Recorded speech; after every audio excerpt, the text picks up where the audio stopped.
Hello guys, कैसे हो आप लोग और आपका आगे का फ्यूचर क्या है? कहीं आपका फ्यूचर भी मेरी तरह तो नहीं, आपका भाई दोबारा से आ गया।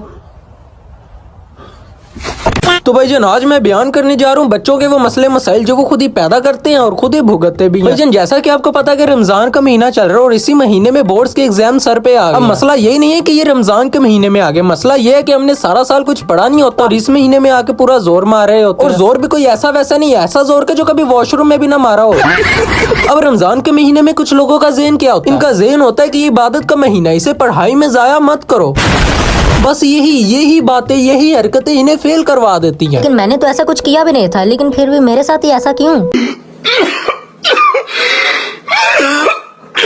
अब सहरी काल हम 3:30 पे बजता है। अब दिल कह रहा होता है कि रोजा रख ले, लेकिन दिमाग कहता है कि भाई 8 बजे पेपर भी है। अब रोजे के दौरान ना ही पढ़ा जाता और ना ही खाली पेट पेपर दिया जाता। लेकिन अम्मा पीछे से आवाज देती है, काका उठ जा वरना पेपर भी रह जाएगा और रोजा। अब यहाँ पर बंदा दोनों साइड से कंफ्यूज। अब वो ऐसे उठता है जैसे ओलंपिक्स जीतना हो।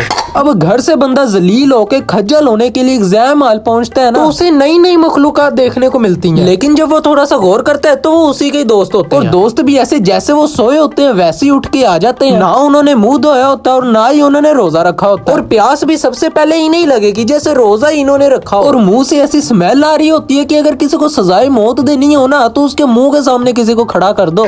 और उधर का कोई बच्चा इसकी शक्ल देख के ना डरे, इसकी स्मेल से जरूर फौत हो जाए। फिलहाल जब सारे अपनी सीट्स पर बैठ जाते हैं तो टीचर पेपर देता है। अब यहाँ पर सारे बिस्मिल्लाह पढ़ते हैं फुल कॉन्फिडेंस से। पेपर खोलते हैं, पहला क्वेश्चन देख के लगता है कि ये सिलेबस हमारी क्लास का, ये किसी और प्लेनेट का है। रमजान में वैसे ही एनर्जी लो होती है और जब ऊपर से क्वेश्चन समझना है तो दिल करता है बंदा फांसी ले ले। जब किसी को पेपर समझना आना है तो पूरा हॉल स्लो मोशन में चल रहा होता है। भाईजान टाइम ही नहीं गुजरता। एक बंदा सर पकड़ के बैठा होता है, दूसरा बंदा पेन को ऐसे घुमा रहा होता है जैसे तस्बीह कर रहा हो। साढ़े वर्ग घड़ी की तरफ देख के अपने फ्यूचर के बारे में सोच रहा होता है। फिलहाल पेपर खत्म होने के बाद बंदा ऐसे हीरो बन के बाहर निकलता सही कॉन्फिडेंस के साथ जैसे बहुत ही अच्छा पेपर हुआ है, सारा पेपर ही मैं ही किया। लेकिन अंदर से फुल फटी होती है कि रिजल्ट वाले दिन घर से लितर पोला ना हो जाए। इफ्तार टाइम पे सब दुआ मांग रहे होते हैं, लेकिन जो पेपर दे के आया होता है वो सबसे हट के दुआ मांगता है। उसकी सिर्फ यही दुआ होती है पूरे रमजान के, सबको सेहत दे और मुझे पासिंग मार्क्स।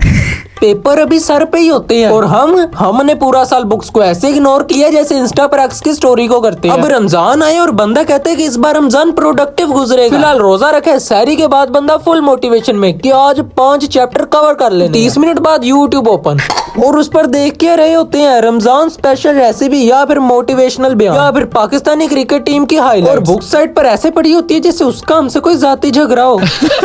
रमजान में पेपर की तैयारी करना ना अलग ही लेवल का जिहाद। रमजान में होता क्या है, नियत स्ट्रॉन्ग, रूटीन रॉन्ग और बाकी रिजल्ट तो अल्लाह मालूम। अगर तुम भी कल से पक्का पढ़ूंगा वाली गैंग में हो ना तो आपका भी बेड़ा गर्क। फिलहाल आज के लिए सिर्फ इतना ही। अगर वीडियो अच्छे लगे तो लाइक करो और अगर पहले से नहीं किया हो तो सब्सक्राइब करो। मिलते हैं इंशाल्लाह नेक्स्ट वीडियो में, तब तक के लिए अल्लाह हाफिज।